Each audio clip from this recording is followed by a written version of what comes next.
समप्रभ एकरं कुरु मे देव सर्वकार्येषु सर्वदा गुरुर्ब्रह्मा गुरुर्विष्णु गुरुर्देवो महेश्वरा गुरुर्साक्षात् परब्रह्मा तस्मै श्री गुरुभ्यो नमः। ओम ब्रह्मानंदं परमसुखदं केवलं ज्ञानमूर्ति द्वैतं गगनसदृशं सत्त्वमष्टादिलक्षणम् एकं नित्यविमलवचनं सर्वादिसाक्षिभूतं भावातीतं त्रिगुणरहितं सद्गुरुं नमामि। कैलासराज शिवचन्द्रमौळी महेन्द्रमाता मुकुटोद्धार वाराण्यसिन्धो भवदुःखहारी दुर्वीनशम्भो मदकोनकाले राजाधिकारी महारायणारे राजाधिकारी गरुडपतुले नीखेतो मस्तकजाधिकारी सद्गुरु तुझे पाय होते आकार दया फुले बालुमिला भले वरी पैसव पाऊले श्री गुरुंचे ते नमस्कारोमी आकार जयाजी सदाशिवा परब्रह्मद्वैतानंद वैभवा नमो तुभदेवाधिदेवा परमेश्वरा जगद्गुरु आता नमो शक्ति श्री जगन्माता पार्वती आत्मजना उत्तमगति ये शिवानुदये वेदा परशिवा परब्रह्मा देवी तुझा महिमा साकार भूम्यम्मा पुरविशेषेत श्री सद्गुरु कृपे करुण आधी नमो शिवगण जे का अमर सर्वारोहण स्वयात प्रेमेशरणी कायोगविषेत देवी मरक्षं वरं कुण्डलिकायतो समागतसिद्धं समानन्दकण्डं परब्रह्मलिंगं पदे पाण्डुरङ्गम्।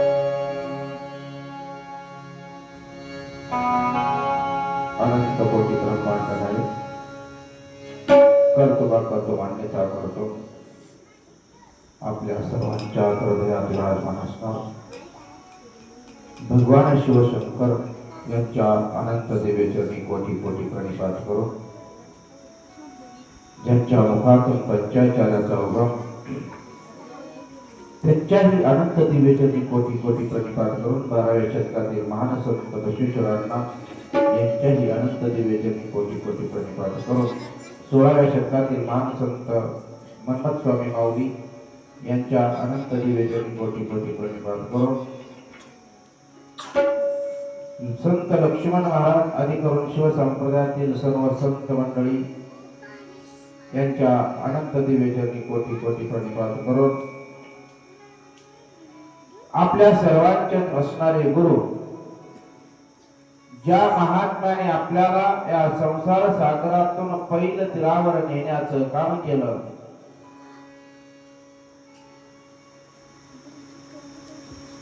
आपल्याला माहित आहे सज्जनांनो ज्या महात्म्याने 2 वर्षापूर्वी या इहलोकीची यात्रा संपवली आणि जे कैलासाला प्राप्त झाले अरे त्यांच्याकडे जर पाहिलं ना तर साक्षात शिवाची मूर्ती असल्यासारखी ती संत महात्मे ज्यांच्या पाहण्याने दुःखाचं निवारण होत होतं. लक्षात ज्यांनी पाहिलं ना भक्ताकड तर त्या भक्ताच्या दुःखाचं निवारण होत होतं. असे गुरुनिर्वाण रुद्र पशुपती कोळेकर स्वामी महाराज यांच्या अनंत दिव्य चरणी कोटी कोटी प्रणिपात करून विरूपाक्ष शिवाचार्य मानवकर महाराज, रेवणसिद्ध शिवाचार्य महाराज आदी करून सर्वांच्याच चरणी साष्टांग प्रणिपात करून या कथेला आवर्जून आज उपस्थित असणारे गुरुनिर्वाण रुद्र पशुपती कोळेकर स्वामी महाराजांचे वडील आमचे किरणप्पा उपस्थित आहेत. त्यांच्याही दिव्यचरणी कोटी कोटी प्रणिपात करून आमच्या भगिनी ज्योतिताई आणि लक्ष्मीताई यांच्याही अनंत दिव्यचरणी कोटी कोटी प्रणिपात करून आमची गायक कोकिळा सिद्धू महाराज यांच्याही अनंत दिव्यचरणी कोटी कोटी प्रणिपात करून आमच्यावर पितृतुल्य प्रेम करणारे आणि संप्रदायाप्रमाणेच वागवणारे आणि जपणारे आमचे कोले नाना रक्षक, ज्यांचं वय मी कालच सांगितलं की 72 आहे पण परमार्थात त्यांचं वय 16 वर्ष आहे. आजही कशाचाच विचार न करता रात्री 3लाही झोपू द्या पण परमार्थाविषयी तळमळ असणारे आमचे नाना त्यांच्या अनंत दिव्यचरणी कोटी कोटी प्रणिपात करून आमचे पटणे मामा त्यांच्याही दिव्यचरणी कोटी कोटी प्रणिपात करून सबलजी आमचे भारत मिटकरी आणि चित्तवादक जयदीप फार सुंदर वाजवतात. त्यांची अशीच प्रगती हो अशी परमेश्वराच्या मी इच्छा आणि प्रार्थना करतो. सज्जनांना आजच्या 5व्या दिवशीच पुष्प आपण भगवान शंकराच्या चरणी समर्पित करत असताना ही शिवमहापुराण कथा आजच्या 5व्या दिवसाला येऊन ठेपलेली आहे आणि 5व्या दिवसाचं चिंतन आपण सज्जनांना आज करत आहोत. ज्या निमित्त हा कार्यक्रम चालू आहे हा अखंड शिवनाम सप्ताह आपशिका सर्वांच्या योगदानातून परिश्रमातून अतिशय कष्टातून तरुण मंडळ महात्मा बसवेश्वर मित्र मंडळ यांच्या अतिशय परिश्रमातून आणि सर्वच गावकऱ्यांच्या सहकार्यातून जे लोक या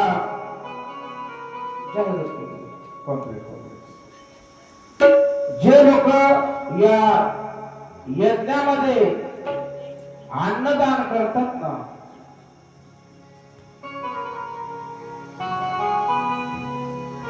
आहे का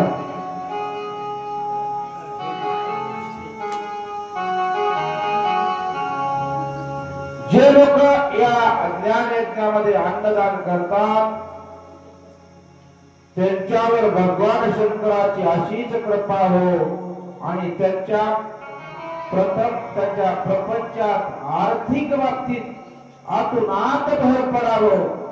पुढल्या वर्षी नाना पंक्तीसाठी लोक तुम्हाला म्हणली पाहिजे आम्हाला पंग द्यावं आम्हाला पंग द्या.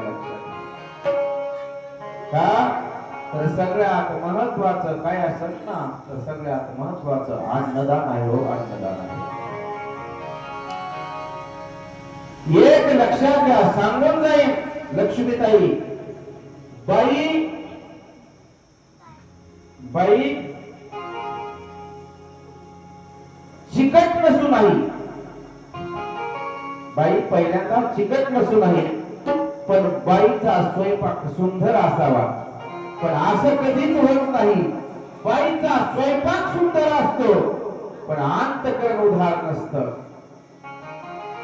अतिशय सुंदर स्वयंपाक केला 100 लोक जेवायला बसवली आणि एकच पोळी हातात धरली कुठं वाढू करून शेवटपर्यंत गेली कुठंच वाढलं नाही.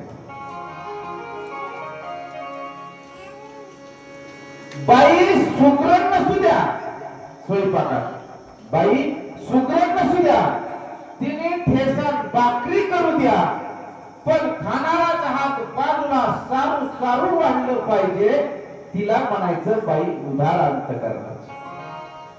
अहो आम्ही रात्री गेलतो ताईच्या इथं जेवायला, नाना आम्ही. अहो काय ती प्रेम आहे, लक्षात घ्या. प्रेम असणं फार गरजेचं आहे, लक्षात घ्या. मी काय सांगत होतो की या ज्ञान यज्ञामध्ये अन्नदान फार महत्वाचं आहे. अन्नदान पट्टी काका कुणीही देईल तुम्हाला, पट्टी कुणीही देईल. मी माझा हमपणा सांगत नाही. नानाने पाहिलं, सिद्धू महाराजांनी पाहिलं, ज्योतिताई आणि लक्ष्मीताई. आमच्या परांड्यामध्ये अल्प समाज आहे, अल्प. पण येडे बाबांच्या पुण्यतिथी आम्ही 2 वर्षापासून साजरी करतो का? आम्ही इतर समाजाच्या लोकांना म्हटलं का तुम्हाला पंगत घ्यायला लागते, ती लोक म्हणतात महाराज आम्ही कधी नाही म्हणलो तुम्हाला. त्या पंक्तीचा खर्च आहे 50,000 आणि 60,000 लक्षात. पंक्तीचा खर्च आहे. नानांना त्यांना विचार. मी काय सांगतो की अन्नदानासाठी उदार असलं पाहिजे. बरं 1 मिनिटात पुढे मला कथेकर वाढायचंय. एखाद्याची जमीन इकडे पटईनी करतात ना, जमिनी वाट्याने पटईनी करतात ना. 50 एकर जमीन तुम्ही पटईनी केली, पटईनी. आणि ज्वारी पेरली, 100 पोत ज्वारी झाली. तुम्हाला किती? 100 पोत्यातून तुम्ही त्या शेतीच्या मालकाला किती देत आहोत? 50 पोत, बरोबर आहे का? 50 पोत. 50 पोत कोणाला? तुम्हाला. जमीन कोणाची? बरोबर आहे. वर्षाची देहाची कमाई किती? चला 100 रुपये रोज धरू. 100 रुपये वर्ष दिवसाला 100 रुपये रोज धरू.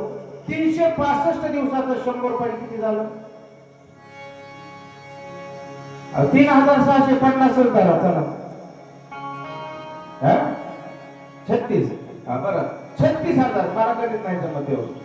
36 असू द्या किती बी.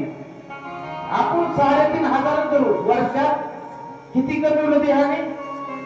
किती कमवलं? 3,500. बरोबर आहे का? वर्षात किती? ही देह आहे ना, ही देह भगवान शंकराने तुम्हाला पटईनी दिलाय व पटईनी दिलाय. लक्षात. मग 3,500 किमान 1,721 तरी दिलं पाहिजे ना अन्नदानासाठी. आता तुम्ही म्हणता महाराज तुम्ही ऐकत नाही का आमच्या वर्गाने?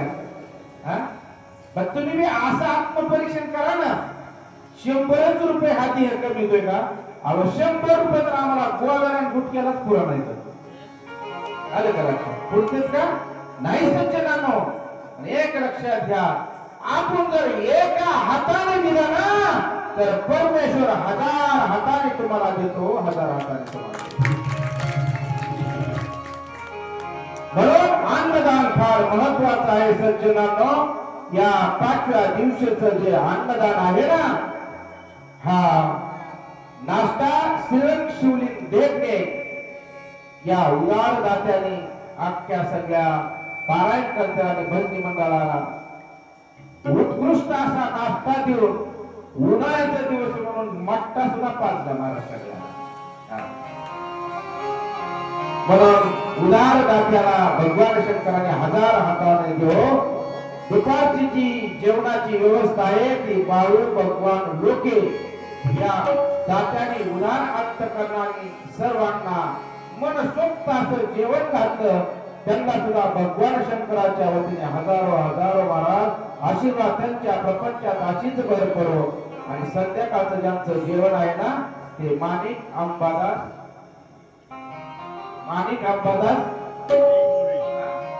आमची भावकी आहे म्हणायचं. संध्याकाळी आमच्या भावकीचं जेवण आहे, लक्षात घ्या. त्याच्यामुळे सगळ्यांनी महाराज पाया सारून मनसोक्त असा हा प्रसाद घ्यायचा.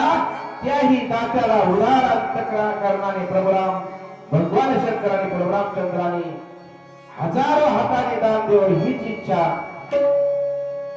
बोला भजन बोला. ओम नमः शिवाय. ओम नमः शिवाय.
कथेचं चिंतन पाहत असताना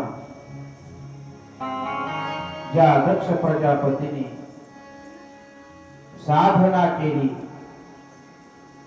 पार्वती मातेला प्रसन्न करून घेतलं आणि साक्षात पार्वती मातेने महाराज त्यांच्या उदरामध्ये पोटामध्ये जन्म घेतला, ज्यांच्या घरी जी पार्वती माता लहान शिशु वयामध्ये महाराज वावरत आहे, तिचं नामकरण करण्यात आलं आणि तिचं नाव महाराज सती ठेवण्यात आलं. सती लहानाची मोठी होऊ लागली. ही कथा ब्रह्मदेव नारदाला सांगतात. लक्षात घ्या, नारदा, ज्या ठिकाणी सती वाढत होती, पाहता पाहता सती मोठी होत गेली आणि एक दिवस मी सहज दक्ष प्रजापतीच्या घरी गेलो आणि दक्ष प्रजापतीच्या घरी जात असत. त्या ठिकाणी माझं दक्ष प्रजापतीने सुंदर असं स्वागत केलं, आदर आतिथ्य केलं आणि मला बसायला आसन दिलं. ज्या ठिकाणी मी विराजमान होतो, बसलेलो होतो ना, त्याच ठिकाणी महाराज ती सती माझ्या जवळ आली आणि मी सतीकडे पाहिलं. त्यावेळेस मी सतीला सांगितलं, अरे फार मोठी झालीस तू, तुझ्या मनाजोगा पती तुला भेटत. कोण सांगते मला?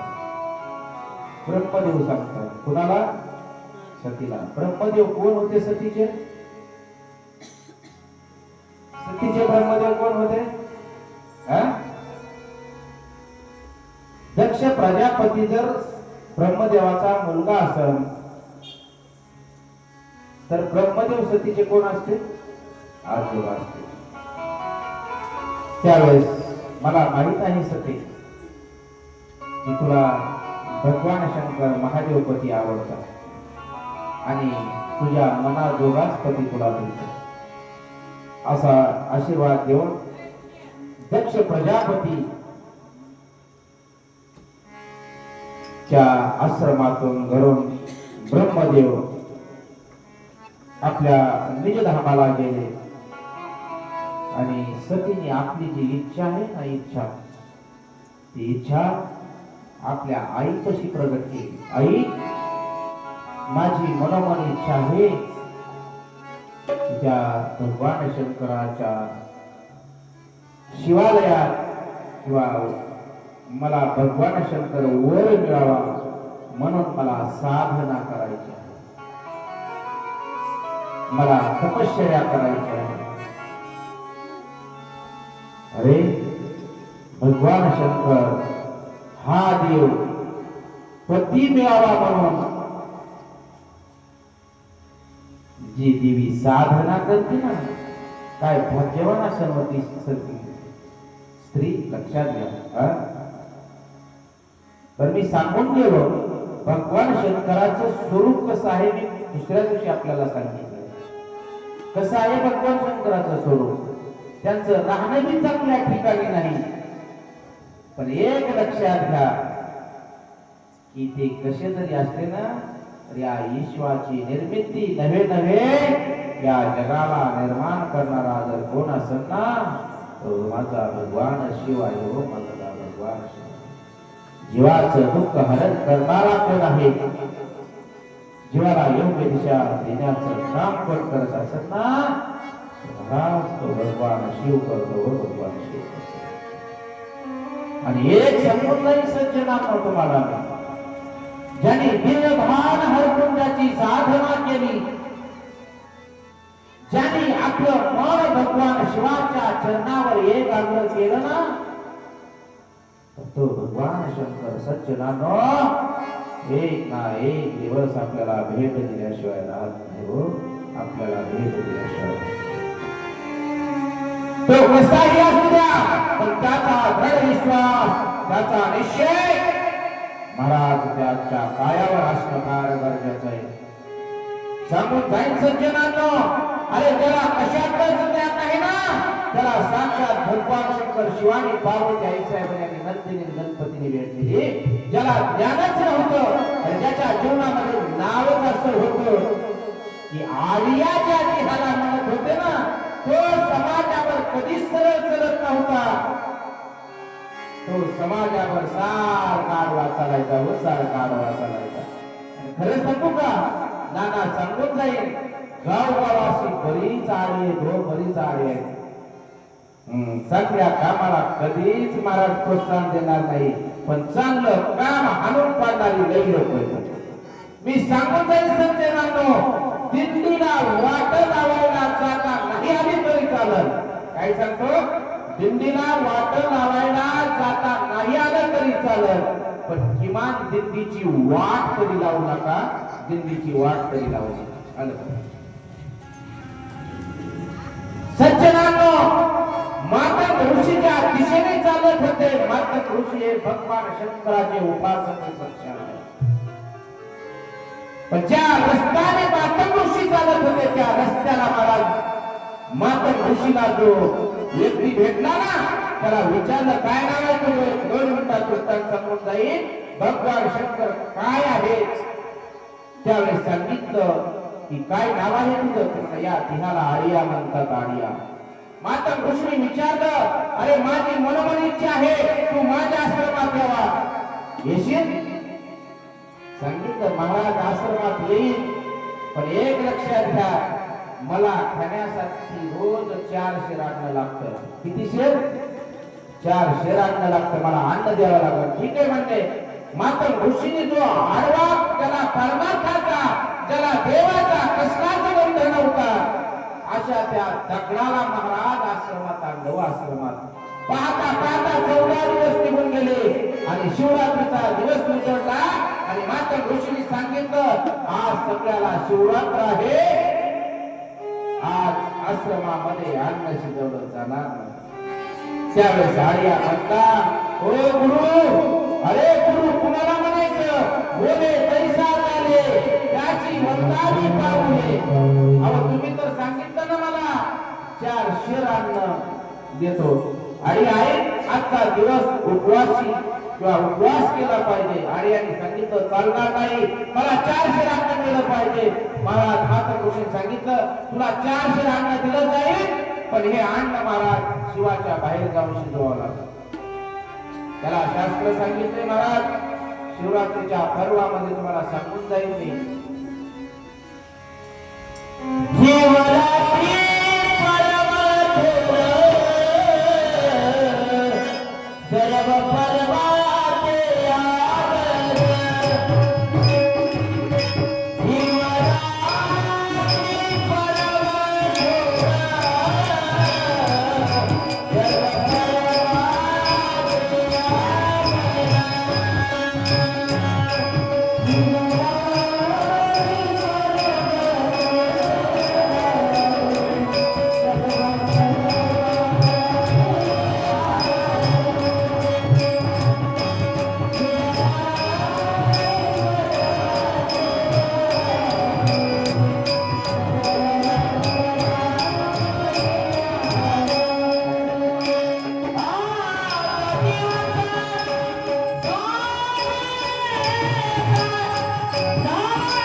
ज्यावेळेस मातृऋषीने सांगितलं आणि त्याला 4 शिर अन्न दिलं ना, फक्त मातृऋषीने एकच सांगितलं, अन्न शिजवलं ना, अन्न ग्रहण करायच्या आधी संकल्प सोडायचा, मेरे गुरु के गुरु पधारिये और अन्न ग्रहण करिये. महत्वाचा विषय, मातृऋषीच्या त्या शिष्याने आर्याने अन्न बाहेर नेलं, अन्न शिजवलं, पात्र टाकलं आणि संकल्प सोडला, मेरे गुरु के गुरु पधारिये और अन्न ग्रहण करिये. एवढं मत त्याबरोबर भगवान शंकर आले आणि पात्रावर बसले. मी का सांगतो, अरे भगवान शंकर देव असा आहे ना, या जीवाचा जर सांभाळ कोण करत असत तर ते भगवान शंकर करतात, आणि या देशाचा जर सांभाळ कोण करत असेल ना तर महाराज ते आमचे देश बांधव तर सांभाळ करतात. हो, देश बांधव सांभाळ करतात. मेरे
वतन माझं 400 रान कुणी खाल्लं? कुणी खाल्लं? तुमच्या गुरुने.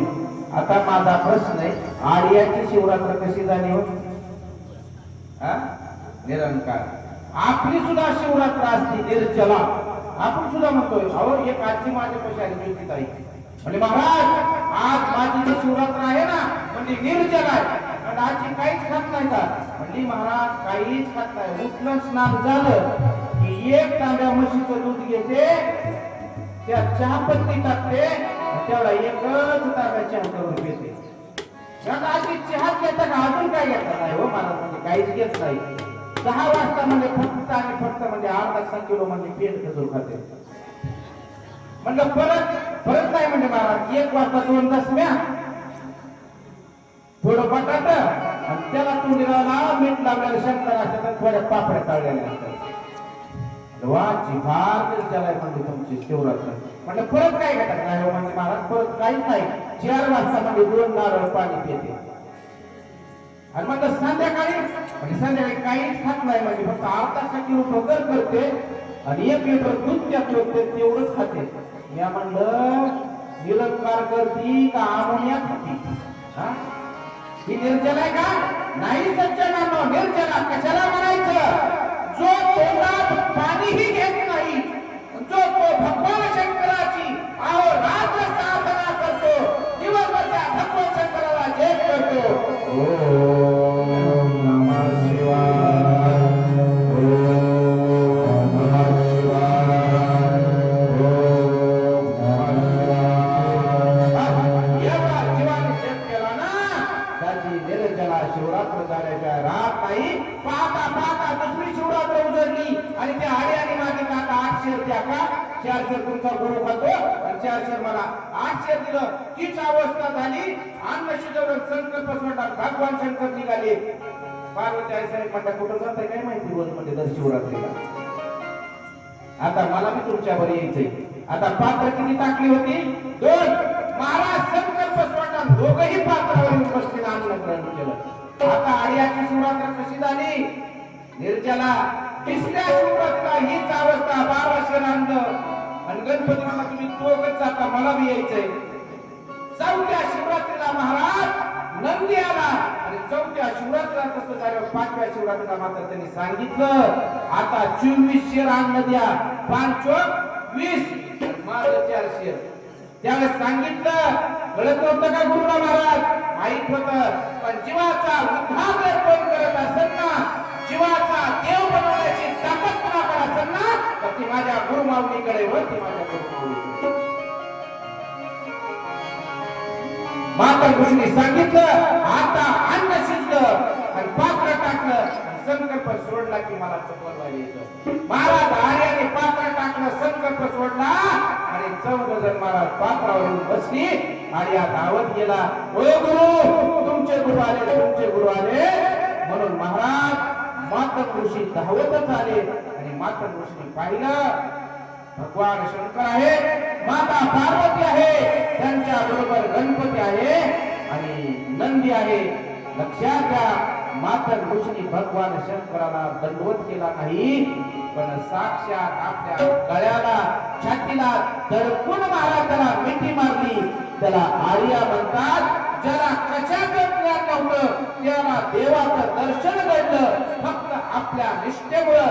अशी जर निष्ठा असते ना अशी साधना देव मिळाल्यावर मला ती सती करत होती. लक्षात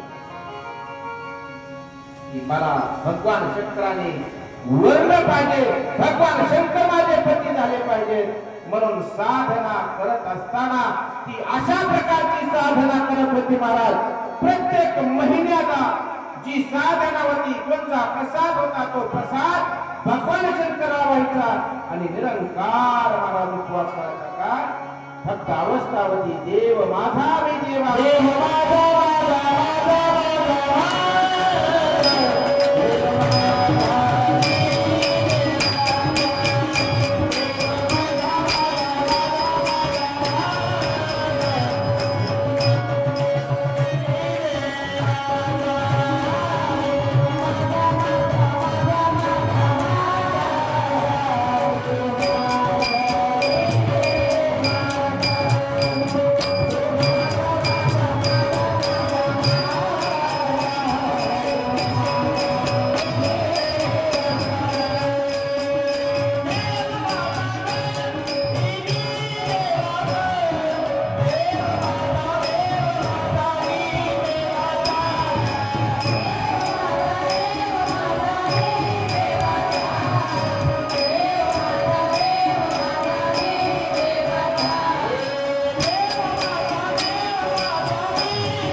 साक्षात ब्रह्मदेव विष्णू देवादिदेव सर्वजण त्या ठिकाणी आले आणि सतीची साधना पाहिली आणि ब्रह्मदेवाच्या आणि विष्णूच्या लक्षात आलं की आता आपण भगवान शंकराकडे गेलं पाहिजे आणि भगवान शंकराला सांगितलं पाहिजे म्हणून ब्रह्मदेव विष्णू लक्ष्मी आणि महाराज ब्रह्मदेवाची पत्नी असणारी ना ही सर्व चौघजण कैलासात गेली आणि भगवान शंकराची साधना केली भगवान शंकराचं नमन केलं भगवान शंकराने पाहिलं आणि भगवान शंकर महाराज प्रसन्न झाले आणि बोलू लागले अरे ब्रह्मदेवा विष्णू तुम्ही सहकुटुंब माझ्या भेटीला येण्याचं प्रयोजन काय आहे त्यावेळी सांगितलं देवा अरे तुमच्या वाम अंगातून माझा जन्म झाला आणि दुसऱ्या अंगातून विष्णूचा झाला आणि तुमच्या कंठातून रुद्रदेवाचा जन्म झाला तुम्ही सांगितल्याप्रमाणे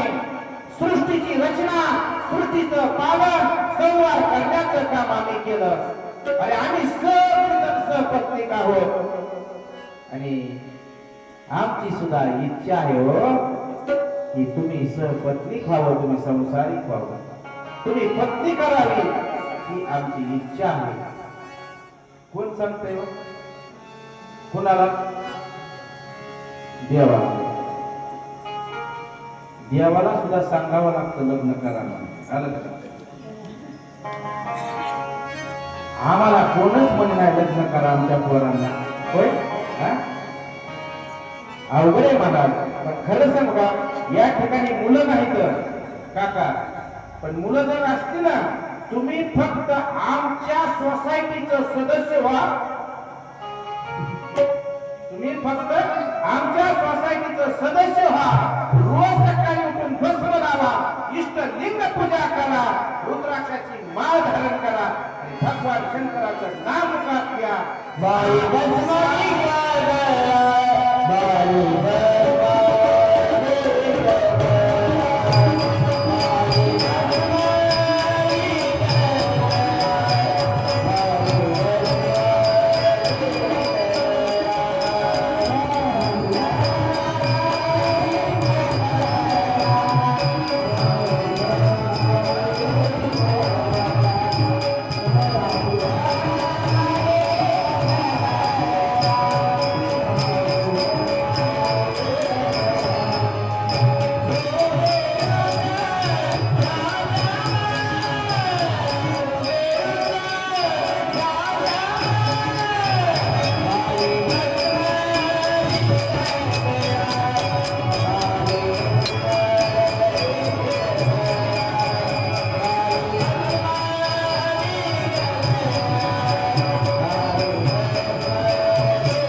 इच्छा आहे तुम्ही ग्रस्त आश्रम स्वीकारावा तुम्ही लग्न करावं त्यावेळेस भगवान शंकर तुला काय म्हणते माहिती का ब्रह्मदेवाला मी कुठं नाही म्हणतोय लग्न करायला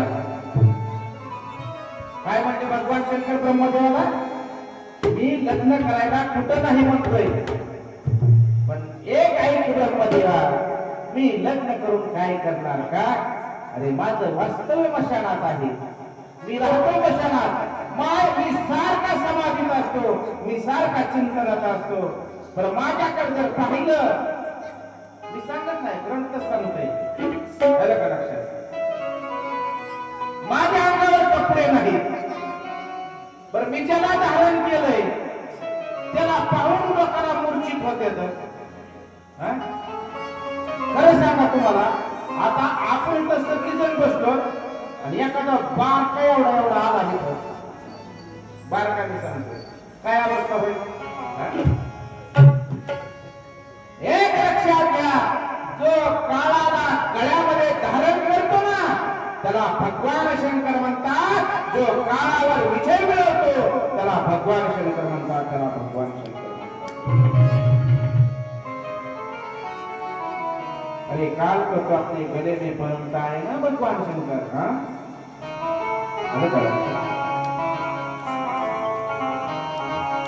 पण एक लक्षात घ्या, मी लग्न करीन पण मी लग्न करत असताना मुलगी मला तशीच नवरी पाहिजे की माझ्या साधनेमध्ये व्यत्यय आणला नाही पाहिजे किंवा माझ्या साधनेत अडचण आली नाही पाहिजे. त्या मध्ये म्हटले अहो तशीच आहे ना. तुम्ही म्हणता का तशीच मुलगी आहे. भगवान शंकर प्रश्न करतात मग आधी मुलगी पाहूनच माझ्याकडे आला का काय तुम्ही. हो अहो तशीच आहे. ती तुमची साधना करते हो साधना करते. आतापर्यंत ती निर्जला साधना तुमची करते. पाण्याचा थेंब त्या मुलीने आतापर्यंत ग्रहण केला नाही. आमची इच्छा आहे तिच्या तपश्चर्याला तिच्या साधनेला आपण भेट द्यावं. ब्रह्मदेव विष्णू महाराज त्या ठिकाणी निघून जातात आणि भगवान शंकराच्या लक्षात आलं भगवान शंकर ज्या ठिकाणी सतीची साधना आहे ना त्या ठिकाणी भगवान शंकर प्रगट होतात आणि महाराज सतीला जाग करतात. सतीने पाहिलं आणि एक लक्षात घ्या, आपला होणारा पती जर आपण आपल्या डोळ्याने पाहिला, ज्याच्या बरोबर आयुष्यभर आम्हाला आयुष्य काढायचंय व ज्याच्या बरोबर आयुष्य काढायचंय, सांगू जाईल सज्जनांना तुम्हाला आपण थोडं भगवान शंकराचं बाजूला एक चिंतन ठेवू आणि थोडं आपण जरा आपल्याकडे येऊन पाहू. आत्ताचा विषय का असा आहे, आत्ताचा लक्ष्मीताई मुलीने मुलगा बघितल्याशिवाय मुलगी मुलाला पासच करीत नाही. आमच्या काळामध्ये आम्ही मुलीला पास करत होतो, पण काकाच्या नानाच्या काळामध्ये त्यांचं वडील मुलगी पास करत होत. त्यांना सांगत होते ह्या मुलीवर तुला लग्न करायचं. बरोबर आहे. आमच्या नानाच्या काळामध्ये किती पाहिलं मला माहित नाही, पण माझ्या काळामध्ये त्या 56 पाहिल्या.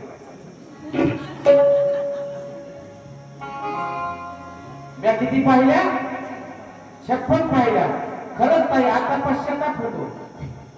पहिला जोखात असतो का तर बटवी कापड घालून छिंडला असतो. बटवी कापड काय प्रपंचाचं दुःख आहे ना. अहो हिंदा आलं तरी आम्हाला मी जगून देत नाही. एवढं दुःख आहे महाराष्ट्रात. सांगत होतो तुम्हाला की त्यावेळेस वडिलांनी मुलगी पास करायची मुलाला सांगायचं. आमच्या काळात आम्ही मुलगी पाहून यायचो आणि वडील विचारायचं पास आहे का. त्यावेळेस आम्ही पास म्हटलं तर ठीक आहे होऊन जात होतं, पण आता मुलीने मुलगा बघितल्यावर मुलीच्या वडील मुलीला विचारतात तुला मुलगा पास आहे का.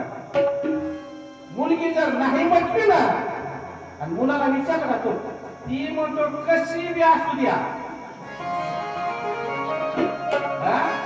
कशी बी असू द्या, तिला एक डोळा नसला तरी चालेल पण माझ्या लवकर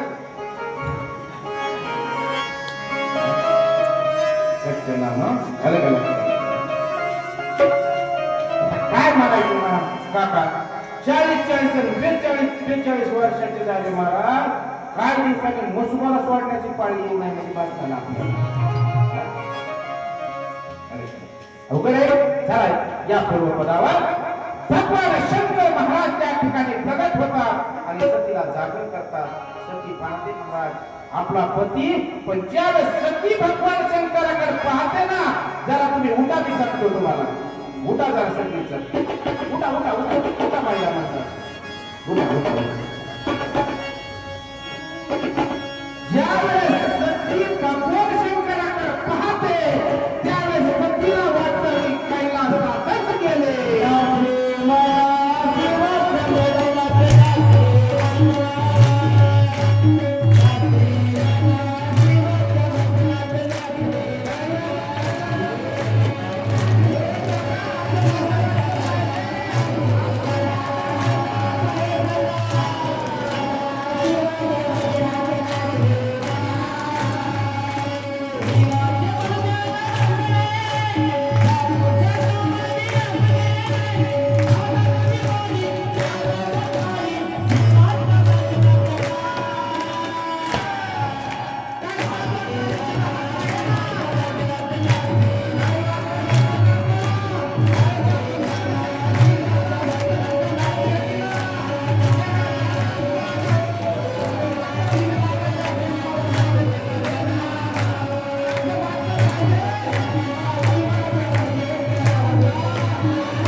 माझा प्रश्न आहे, उत्तर द्यायचं बरं का?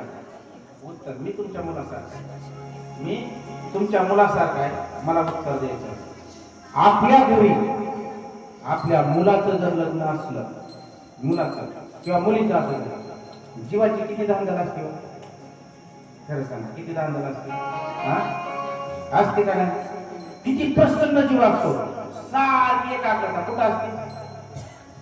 कुठं असते? लग्नात, मुलाच्या लग्नात. बरोबर आहे? बरोबर आहे, मुलाच्या लग्नात. मग त्या तुम्हाला काय काय करून आणायचं त्याचं आधीच तुम्ही नियोजन करता का नाही? आधीच हा, बरं किती किती आटापिटा करता तुम्ही त्याच्यासाठी? किती करता का नाही? पण केवढ्या आनंदाने तुम्ही तुमच्या मुलाचं लग्न केलं, तुमच्या मुलाचं तुम्ही लग्न केलं, एवढं मोठं लग्न केलं लक्ष्मीताई ज्योतिताई, लक्ष द्या. आणि 6 महिन्यात तुमच्या सुनाने तुमच्या घरातून हाकलून दिल्यावर हा,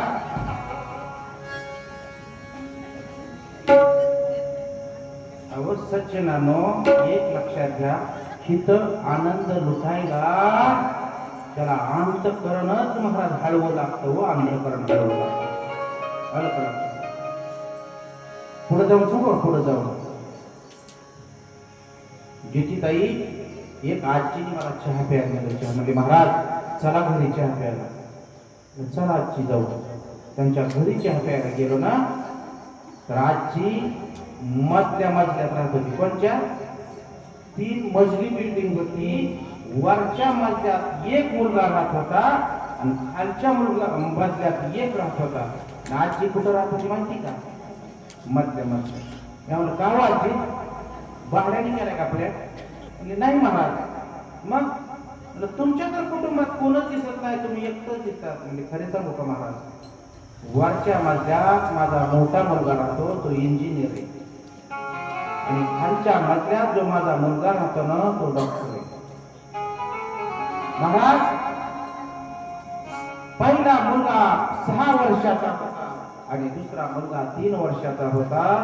त्यावेळेस माझे पती मला सोडून गेले हो, माझे पती मला सोडून गेले.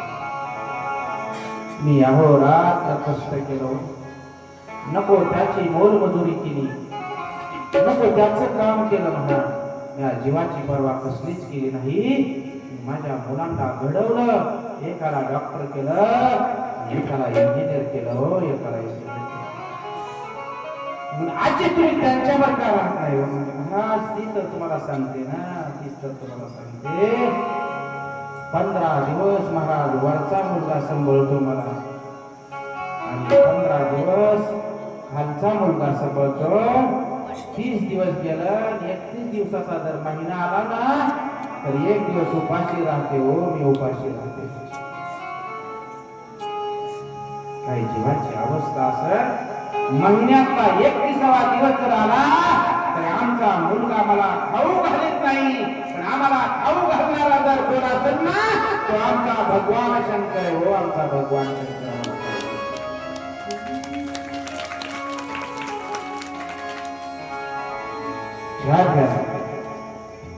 मी सांगून देतो, नाही कुणाचे कुणी तुझे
सांगते. भगवान शंकर म्हटले की मी तुझ्याशी विवाह करायला तयार आहे. तर सती भगवान शंकराला सांगते की ही बोलणी तुम्ही माझ्या वडिलांशी रितसर करून माझं पाणी ग्रहण करा. ही प्रश्न सती करती. भगवान शंकर कैलासाला जातात आणि ब्रह्मदेवाला पाचारण करतात आणि ब्रह्मदेवाला सांगतात की मी दक्षाच्या घरी जावा आणि सतीची सविस्तर रितसर मागणी करा. म्हणून ब्रह्मदेव महाराज दक्ष प्रजापतीच्या घरी येतात आणि दक्ष प्रजापतीच्या घरी आल्यावर दक्ष प्रजापतीला सतीची मागणी ब्रह्मदेव भगवान शंकरासाठी करतात. त्या दक्ष प्रजापती महाराज होकार देतो आणि दक्ष प्रजापतीचा होकार ऐकून ब्रह्मदेव महाराज कैलासात निरोप घेऊन जातात. किंवा रितसर बोलणी झालेली आहे. परत रितसर बोलणी झालेली भगवान शंकराला सांगितल्यावर महाराज असा एक मुहूर्त काढला जातो. लग्नाला मुहूर्त लागतो ना, मला सांगू का? पुढे जाऊ. ज्या देवाच्या लग्नाला मुहूर्त काढावा लागतो, ऐका, ज्या देवाच्या लग्नाला मुहूर्त काढावा लागतो आणि ज्या आमच्या लग्नाला मुहूर्त काढून टायमावर लग्न लावलं जात नाही, याच्यासारखं दुर्भाग्य कशात आहे? अरे मुहूर्त कशाला काढतात मला सांगू का? मग ज्योतिताई पत्रिकेवर असं लिहायचं असतं, या दिवसात कवाबी लग्न लावायचं, त्याला मुहूर्तच नाही. आणि खरं सांगू का काका, सांगून जाईन तुम्हाला, ही जी लग्न उशिरा लागायला लागली ना, त्याला एकमेव जर कारण कोण असेल ना, ही आमची तरुण पिढीतली मुलं आहेत. ही तरुण पिढीतली मुलं आहेत ज्या मुलांना धार्मिक क्षेत्रात ज्ञान नाही, ज्यांनी डॉल्बी पुढे नाचावा, तर नाचू द्या, कुठली चांगली बरं का, मला जायचंय घरी आज.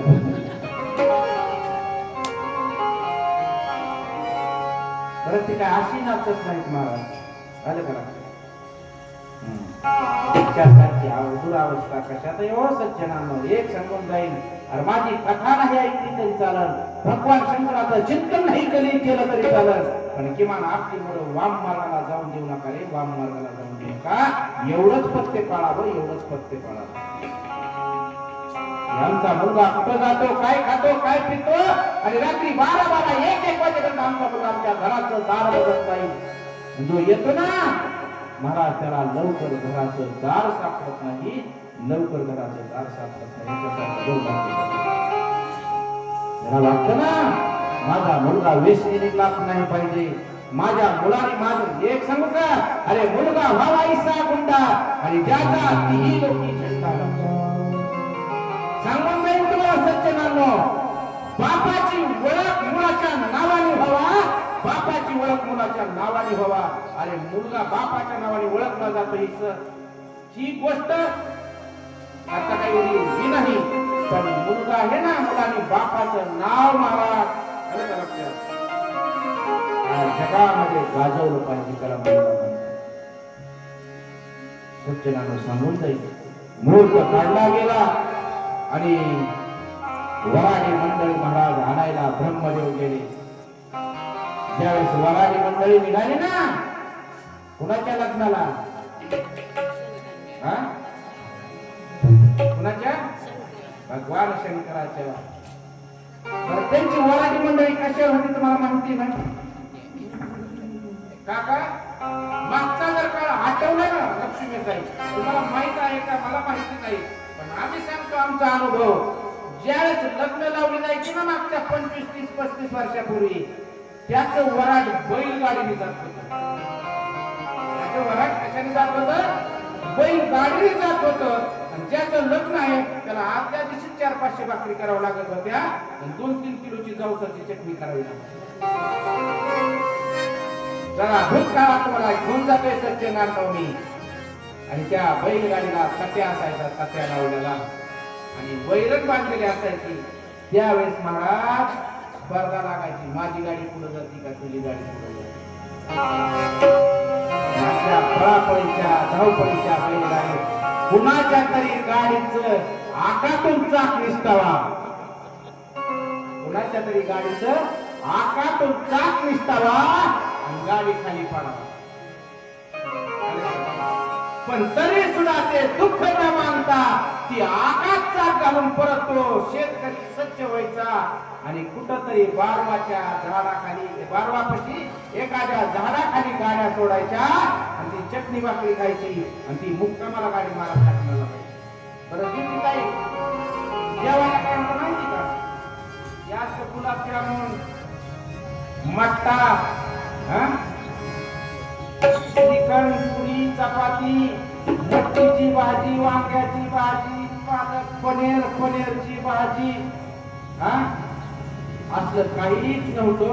आज त्या दिवशी लापशी करून ठेवली होती मला. ती लापशी खायची आणि ती लग्न लावण्याची सज्जनांना लक्षात तो काळ होता पण तो काळ आनंदाचा होता. हो आता श्रीखंड पुरीपेक्षा लापशी परवडली का? तर त्या लोकांमध्ये प्रेम जीवाविषयी होतं. हो प्रेम होतं महाराज. आता प्रेम हा विवेक राहिला नाही. प्रेम राहिलं नाही म्हणून भगवान शंकराचं वरात निघाले महाराज. कुठं? दक्ष प्रजापतीच्या नगरामध्ये भगवान शंकराचा आणि सतीचा विवाह होणार आहे. म्हणून भगवान शंकर कशावर बसले?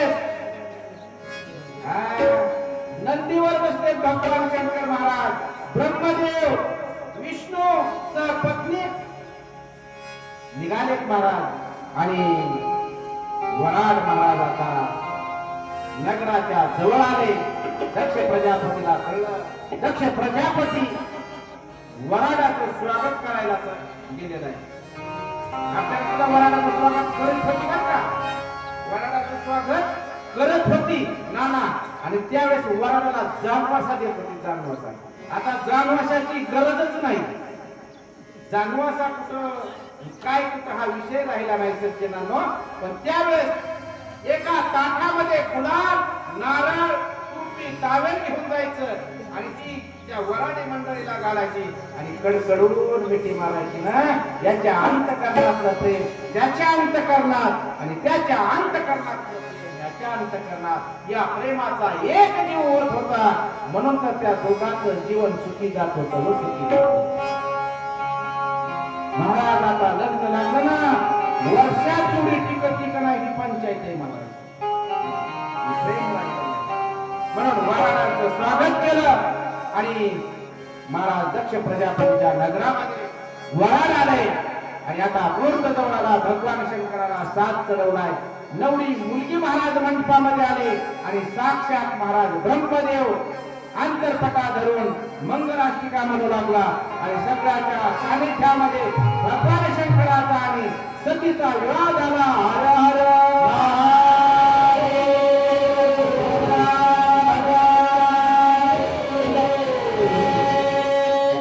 जेवायला आपल्या घरी जायचे बरं का? सज्जनांनो दक्ष प्रजापतीच्या त्या नगरामध्ये भगवान शंकराचा आणि सतीचा विवाह होतोय. काही दिवस सर्वच मंडळी त्या ठिकाणी राहिली. ब्रह्मदेव आदी करून विष्णू आणि सर्व देवता ऋषी मुनी त्या ठिकाणाहून जातात. पण काही काळ भगवान शंकर वास्तव्य आपल्या सासऱ्याच्या घरी करतात. आणि सासऱ्याच्या घरी वास्तव्य करून ज्यावेळेस भगवान शंकर आता आपल्या नगराकडे जातात आणि मुलगी वाट लावायला महाराज दक्ष प्रजापतीतील सगळी प्रजा दक्ष प्रजापती त्याची पत्नी येते मुलीचं पाय दुखत जातात आणि नवरी आता महाराज चालली कुठं?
सासरी चालली.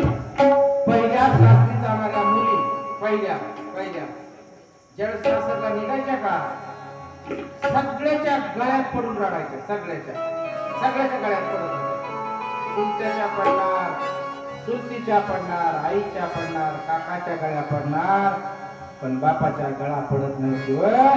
बाप महाराज त्या मंडपाच्या खांबाला धडका देऊन रडत होता ना, त्याचं नाव बाप आहे. त्याचं नाव बाप आहे.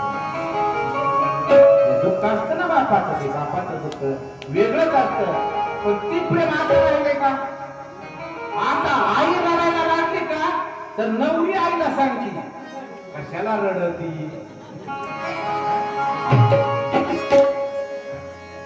बरोबर आहे का नाही? नवरी सांगते कशाला रडती उगाच. म्हणजे का तर अंतःकरणामध्ये प्रेम मोह माया मला संपत चाललेली आहे. तिकडे जायचं नाही मला. पण सती जात असताना आपल्या आईच्या गळा पडून बसते. अरे एक जगन माता कुणाच्या तरी गळ्यात पडून रडावी आणि कुणाच्या तरी पोटी जन्म घ्यावा. काय भाग्यवान असते मग ही लोक, काय भाग्यवान असते. त्यांच्यासारखं भाग्यवान तेच हो. हे सज्जनानं सांगून जाईल. अरे आपल्या पोटी मुलगा आला जन्माला, ज्याच्या हातापायाच्या काळ आहे आणि ज्याचं पोट मोठय आणि त्याला कवड्या उन्हात आणून बसवावा आणि त्याची नागपूर लाईन चालू असावी आणि एखाद्या कुत्र्याने येऊन त्याचं तोंड चाटावं आणि त्याची आईने जाऊन म्हणा बघ माझा वाघ कसा बसलाय. तुझ्या वाघाला चव आली, तुझ्या वाघाचं तोंड कुत्र चाटीत आहे का महाराज. त्या मुलाविषयी किती प्रेम आहे. अरे ज्या साक्षात त्या जगत जननी जगत मातेने जन्म घ्यावा, किती भाग्यवानाचा किती लोक महाराज आला. ही सती रडती आणि सतीला समजून सांगितलं जात आहे आणि धन द्रव्य देऊन महाराज जावायची मुलीची बोलवण केली जाते. भगवान शंकर कैलासावर येतात.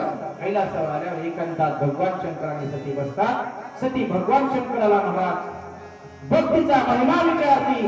तेच भगवान शंकर सतीला भक्तीचा महिमा सांगतात. पण मी इथं भक्तीचा महिमा तुम्हाला सांगणार नाही, आपल्याकडे टाइम कमी. आलं का लक्षात? भक्तीचा महिमा सांगत असताना भगवान शंकराने सतीला नवविधा भक्ती सांगितली. नवविधा भक्तीचा प्रत्येक एका भक्तीचं सुंदर चिंतन भगवान शंकर सतीपशी करतात. आणि एक दिवस महाराज सती आणि भगवान शंकर फेरफटका मारण्यासाठी येतात. फेरफटका मारत असताना सज्जनानो थोडासा उशीर झालेला आहे आणि उशीर झाल्यावर एका अरण्यात भगवान शंकर आणि सती प्रवेश करतात. सती प्रवेश करत असताना थोडस अंतर चालून गेल्यावर भगवान शंकर एका महान व्यक्तीकडे बघतात आणि त्या व्यक्तीला नमस्कार करतात आणि थोडं पुढे जातात. त्यावेळी सती विचारती का हो देवा, देवादिदेव तुम्ही, देवादिदेव तुम्ही कुणाला नमस्कार केला. त्यावेळी भगवान शंकर सांगतात ऐक सती, मी ज्यांना नमस्कार केला ना ते दशरथ राजाची मुलं आहेत. एका मुलाचं नाव राम आहे आणि दुसऱ्या मुलाचं नाव जे आहे ना ते लक्ष्मण आहे. त्यावेळेस सतीचा विश्वास बसला नाही ना, म्हणून भगवान शंकराने एक लक्षात घ्या, ज्या जीवाचा जर देवावर विश्वास नसेल ना, ज्या जीवाचा देवावर जर विश्वास नसेल ना तर तो जीव महाराज अक्षरशः फुलकटासारखा आहे. व फुलकटासारखा त्या जीवाला काहीच किंमत नाही. विश्वास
देवावर फार विश्वास पाहिजे महाराज. पण या ठिकाणी देवाची पत्नी देवावर विश्वास ठेवत नाही. त्यावेळेस सतीला सांगितलं जातं, अंतर्ज्ञान आणि भगवान शंकर पाहतात की सतीला मी सांगितलेलं पटलं नाही. त्यावेळेस सतीला सांगितलं होतं देवाने की आई, जो गोरा मुलगा आहे ना तो शेषाचा अवतार आहे, तो लक्ष्मण आहे आणि प्रभू रामचंद्र हा विष्णूचा अवतार आहे. तो दशरथ राजाची 2 मुलं आहेत, त्यांची पत्नी कुणीतरी हरण केली म्हणून पत्नीच्या शोधासाठी ते चालले. सतीचा विश्वास बसला नाही. पण भगवान शंकरांनी सांगितलं की तुला जर परीक्षा घ्यायची असेल ना तर तो परीक्षा घे. म्हणून सती महाराज परीक्षा घेण्यासाठी प्रभू रामचंद्राकडे आणि लक्ष्मणाकडे येते. तर परीक्षा कशा प्रकारे घ्यायची, तर त्याच ठिकाणी सतीने आपलं रूप पालटलं आणि सीतेचं रूप धारण केलं आणि प्रभू रामचंद्रापाशी आली ना तर प्रभू रामचंद्र महाराज भगवान शंकराच्या भजनामध्ये दंग होते. हो, भगवान शंकराच्या भजनामध्ये दंग होते. समाधी लावली होती. पण सीतेचं रूप घेऊन ज्यावेळेस प्रभू रामचंद्राने पाहिलं तर त्यावेळेस विचारलं, म्हटले प्रभू रामचंद्र की माते हे कशी काय येत आले. त्यावेळेस सतीच्या लक्षात आलं की खरंच हे विष्णूचा अवतार आहे. म्हणून सतीनं रूप सोडलं आणि सतीचं रूप घेतलं. प्रभू रामचंद्राने विचारलं, हो काय अवस्था होती सांगू का. अरे देवावर जीवाने तर विश्वास ठेवलाच पाहिजे, पण हजारो वर्षापूर्वीच्या महाराज बिल्लीने विश्वास ठेवला का. आश्रमात या गदिरे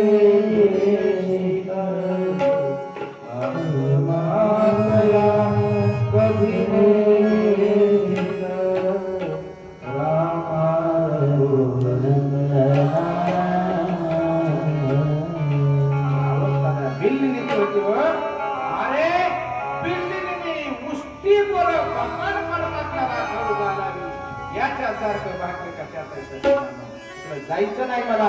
ज्याच्या दरबारामध्ये कथा चालू ना तो माझ्या पाठीशी आहे. खरं सांगू का काका, ना माझी ही पहिलीच कथा आहे. तुम्हाला मी पहिल्यांदा शिवकथा करतोय. मला लक्ष्मीताई वाटत नव्हतं माझी शिवकथा आता चांगली का नाही मला नाही सांगता येत. पण ज्यावेळेस मी या ठिकाणी बसलो का त्याच प्रभू रामचंद्रानेच मला सांगितलं, घेऊ नकोस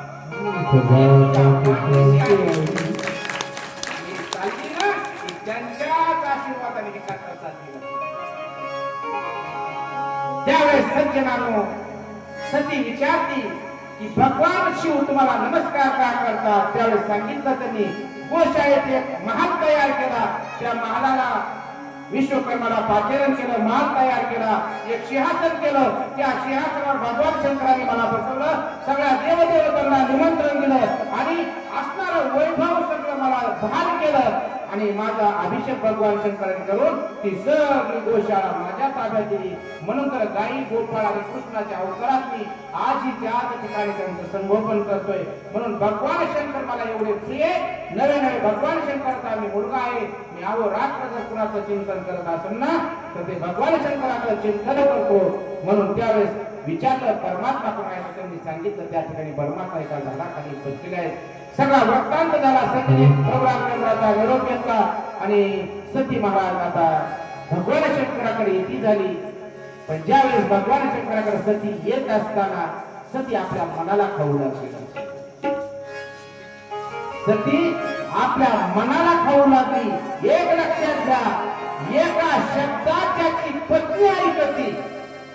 काय सांगतो लक्षात घ्या, एका शब्दात त्याची पत्नी ऐकती त्याचा संसार सुखाचा होतो. त्याचा संसार सुखाचा होतो. आणि वारंवार तिला सांगावं लागतं तरी ऐकत नाही. त्याच्यासारखा दुःखमूळ संसार ताई. माझा प्रश्न आहे, किमान महाराजाला जेवाय नेल्यावर तरी दोघांनी गपची बसावं का नाही? आग्रह भरपूर करा, चला महाराज जेवायला, चला आम्ही जेवायला गेलो. मग तुला वाढवाड चपाती वाढवाड त्यांना मिळत नसती. आम्हाला चपाती मिळत नाही मग आम्ही काय का गावात खातो आमच्या घरी का काय?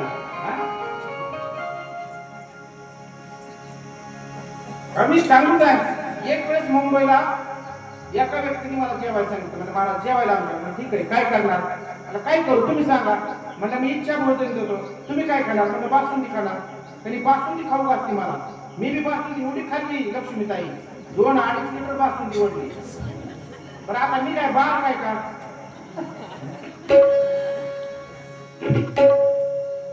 मी काय बाळ काय का? आता मी किती पसंत हो ह्या नाकाऱ्यात माझ्या, मी विचार करीत नाही का आलं का? बासुंदी खाऊन खाली आलं. म्हणा महाराज बासुंदी कशी होती? म्हणजे अतिशय उत्तम. बासुंदी कशी होती? म्हणलं फार स्वादिष्ट. म्हणलं बरं, म्हणलं भरपूर खाल्ली. आता गपची बसाव का नाही की मला तुमच्या बापाच्या घरी कधी मिळली होती का? असं असलं तर चालेल का? नाही सज्जनांनो.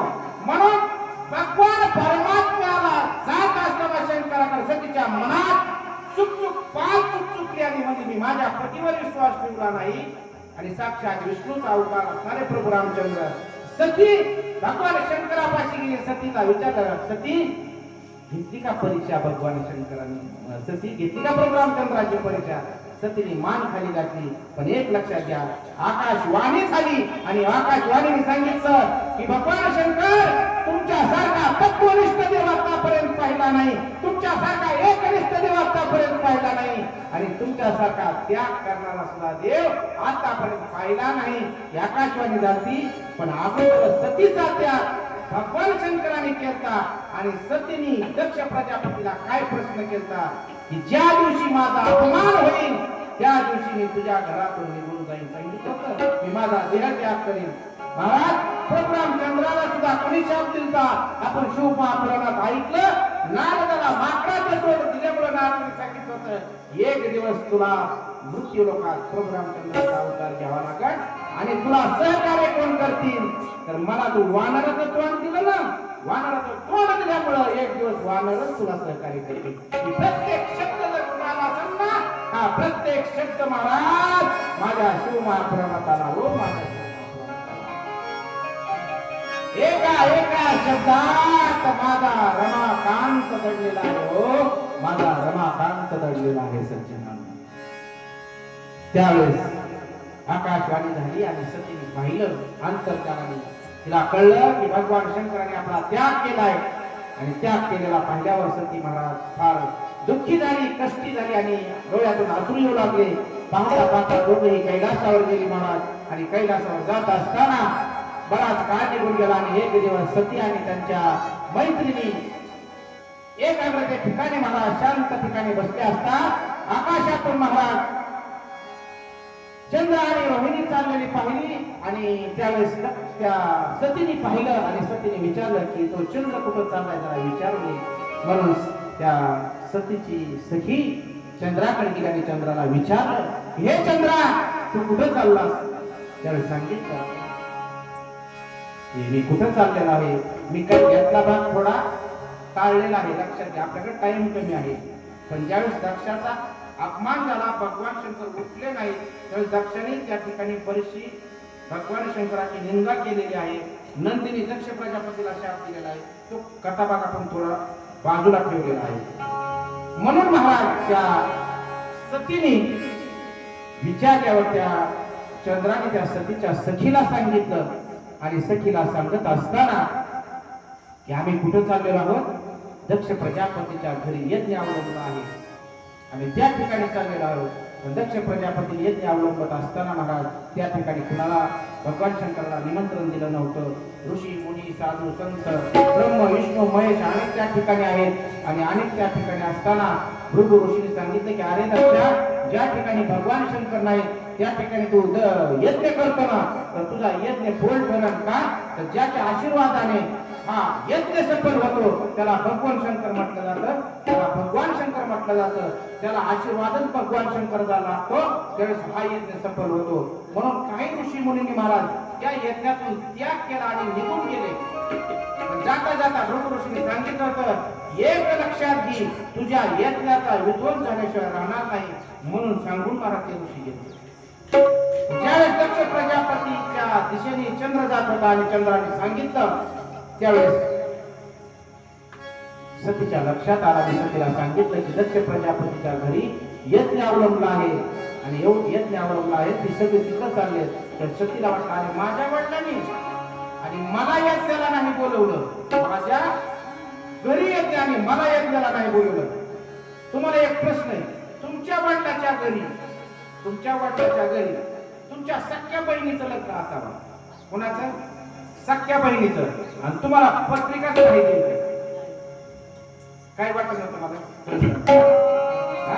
काय वाटत दुःख बरं त्याला पहिल्या काळात करायला नाही हा ना मिवणीचं लग्न असल्यावर नवरदेव सायकलीवर न्यायचा आणि मारुतीच्या मंदिरात नेऊन ठेवायचा आणि तिथं ज्येष्ठ जावायला आयर करायचा आणि ज्येष्ठ जावानी रेडिओसाठी नाही तर गाड्यासाठी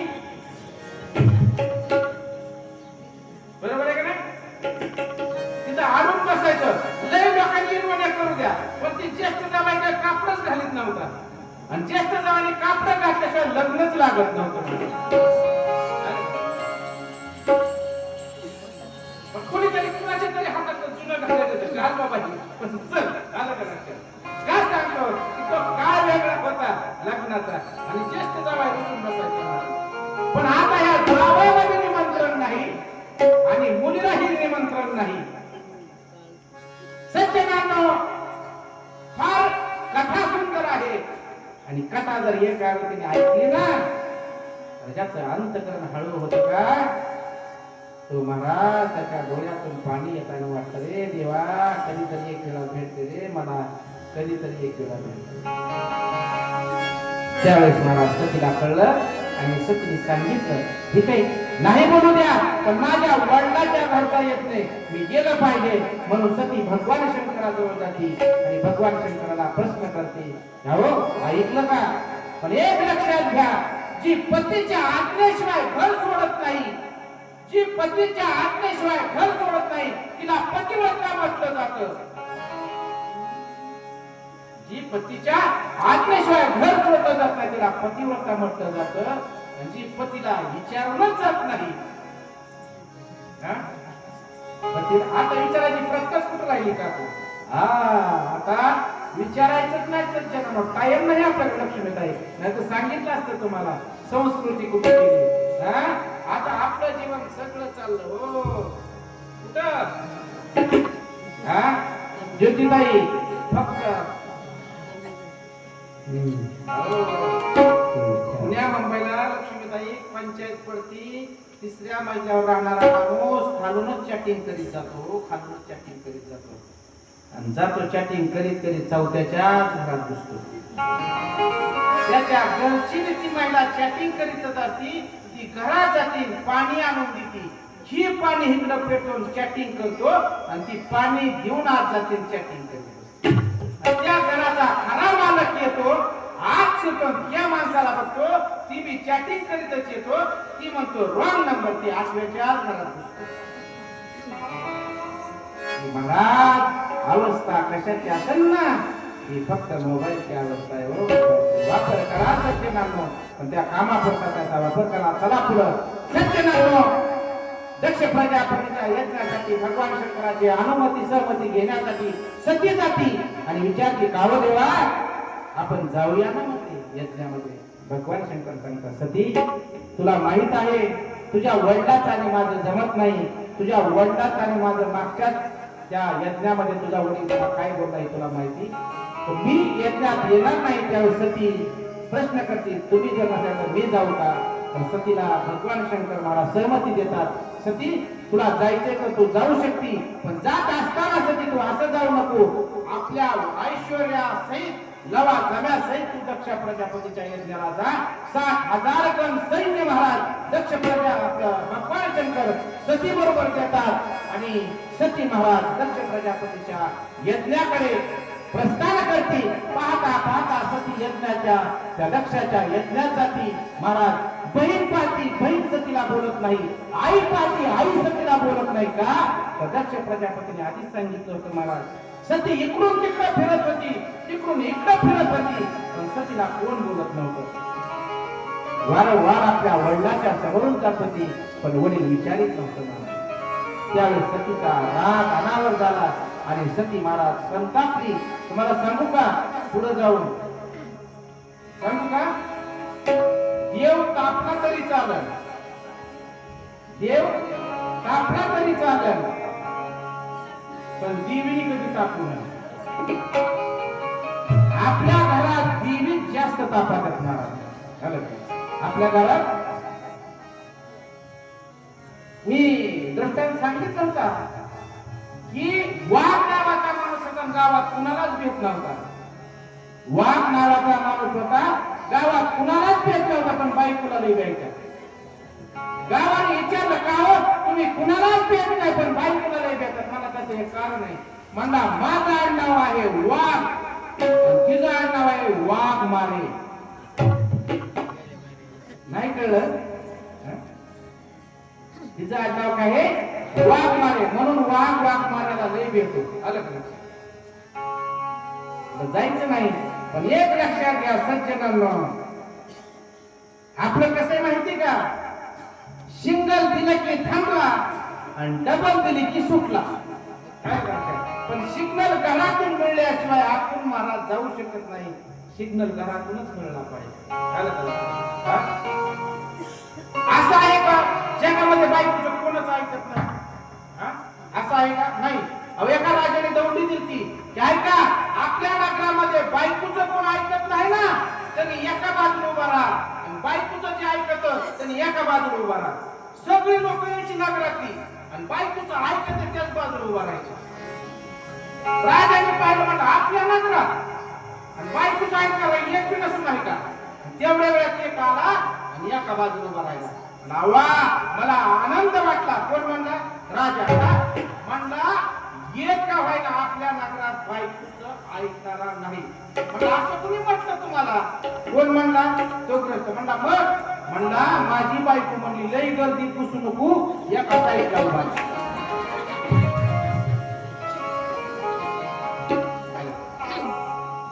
अरे असा कोण नाही जो पत्नीचं ऐकत नाही. म्हणून महाराज सतीच्या ठिकाणी फिरती, पण सतीला कोण बोलत नाही. सती तापती महाराज, आणि देवा ठिकाणला सती तापून महाराज शाप देती, शिव्या देती. अरे ज्याच्या जीवावर तुम्ही मोठं झाला, ज्याने तुम्हाला अभिषेक केला, ज्याने तुम्हाला ऐश्वर्य दिलं, त्याच्या विना तुम्ही यज्ञात येता, असे अनेक बडबड करू लागली. तर दक्ष प्रजापती त्या ठिकाणी येतो आणि सांगतो, हे आई तुला या ठिकाणी मी बोलवलं नाही, तू मनाने आली तर ठीक आहे, बडबड करू नको. तुला जो भाग आहे ना, तुझा भाग की मी तो अंगाला राख लावणारा, गळ्यात साप धारण करणारा, अंगावर रुद्राक्ष धारण करणारा आणि चर्म धारण करणारा आणि मशानात राहणाऱ्याला मी प्राधान्य देत नसतो. कोण सांगतोय? महाराज दक्ष प्रजापती सांगतोय. त्यावेळेस महाराज सतीला राग आला आणि सतीने सांगितलं, सगळ्या देवाला शाप दिला आणि सती अग्नीपाशी गेली आणि त्या अग्नी सतीने आहुती दिली. महाराज शिवपुराण सतीने आहुती दिली की शिवगणाला कळलं. सगळ्या शिवगणांनी महाराज त्या यज्ञावर महाराज मला वाटतं एक युद्ध केलं आणि युद्ध केल्यावर महाराज शिवगण हरू लागले. पण शिवगण पळून भगवान शंकरापाशी गेले आणि भगवान शंकराला ही हकीकत सांगितली.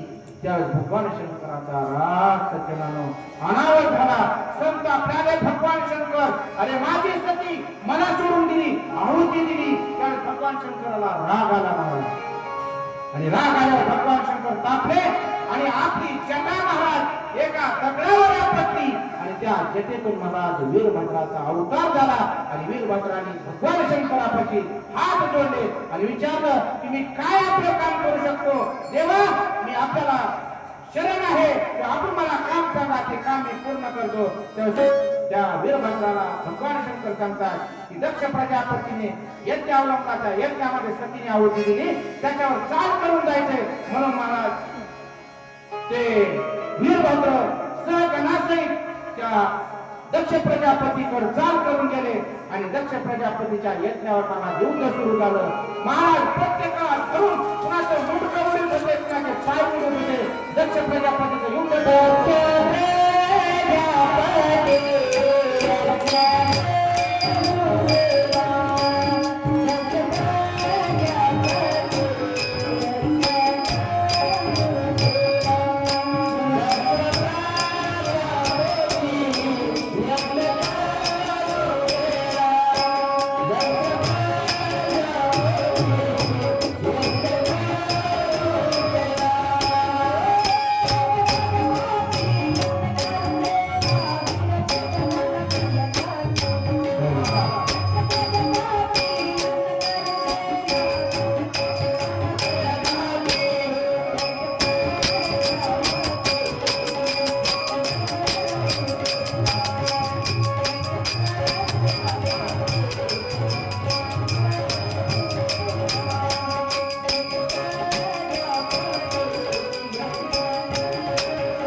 वीरभद्र युद्ध करत होता. दक्ष प्रजापती वीरभद्राकडे पाहिलं आणि दक्ष प्रजापतीला धरकाप सुटला महाराज.